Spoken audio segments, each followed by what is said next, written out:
Mmejipanga ama mmepangwa? Hai. Sasa siku na hiyo fika pale bwana. Sasa kama Zare yeye amvaa pinki, Lollipop naye amvaa pinki. Pointi ya kwanza hii. Point pasi moyo wa mdunda. Kimcheki mtoto hivi hajui tamanza vipi. Kumbe mtoto mwenyewe bwana ndo amefall in love, haswa amedai, amedead, yani buried in love yani kwa Boniface. Mtoto akarumainda, mtoto roho juu, akaamua kwa nini mimi mwalimu nampapasa leo. Basi mchezo bwana akampapasa yule mwalimu.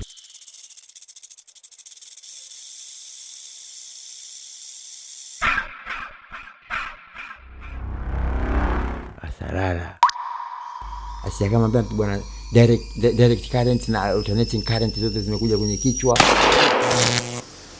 Wewe toka wewe. Msebo sasa kiangalia hivi. Ona gozi ni hawa wanafunzi.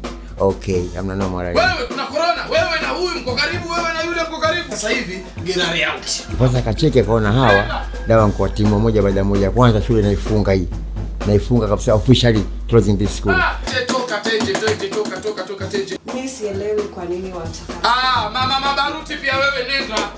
Toka mfuate Tenje. Tokeni. Nyinyi mafongonyo wawili msiongea kila siku. Tokeni.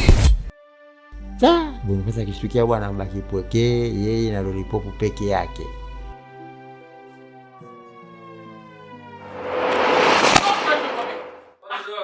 Toka bwana. Sasa ghafla bwana pale Fongonyo hai ikawa sasa si shule tena, ni Fongonyo B&B, yani Fongonyo bed and breakfast. Angelica, Angelina, Anje baby. Melikoroga. Danguru kisha kwamba ikawa pale ndani sasa mwalimu kwa mwanafunzi anakuwa ndo mtoto mdogo. Yaani pale ndani ya darasa ikawa ni umalaya mtupu, yani total prostitution. Mr. Boniface.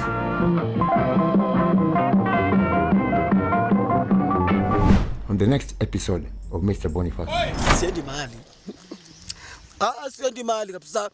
Kwa mara ya kwanza katika historia yangu naokota msitu. Shida ndogo za kuhusu masuala ya Ketepa kwa Bolo sasa kuisha. Nasikia wale kama eko tu. Wela.